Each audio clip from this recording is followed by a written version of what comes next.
The other very important group of patients are pediatric patients. Basically, deprescribing in pediatric patients also needs a lot of attention, a lot of focus, especially with mood stabilizers, antidepressant medications, because children sometimes are on medications, but their brains grow, their diagnoses basically change. Sometimes they outgrow some of their symptoms, and a very careful evaluation is very, very important so we can deprescribe some of these younger kids, adolescents of medications that maybe have been started and now they've outgrown the need for these medications and need a more in-depth assessment of their needs for psychotropic medications. So let's talk a little bit more about the pediatric population. More and more of them are being diagnosed with things like ADHD and are on medications for that. I'm seeing more younger patients on various psychotropic medications.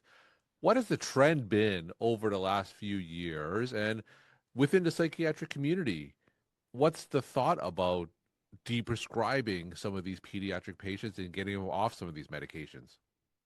I think there's a great momentum. We are seeing in scientific journals, and I referenced in the paper the American Journal of Psychiatry.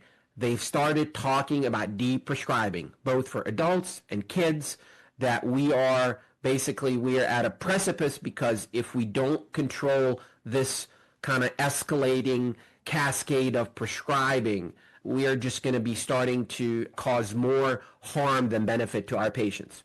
Now I talked in my blog that there are patients that will tremendously benefit from medications. So I would not deny somebody, a kid with ADHD who is on stimulants and whose school performance accelerates and who's is able to function better with a stimulant.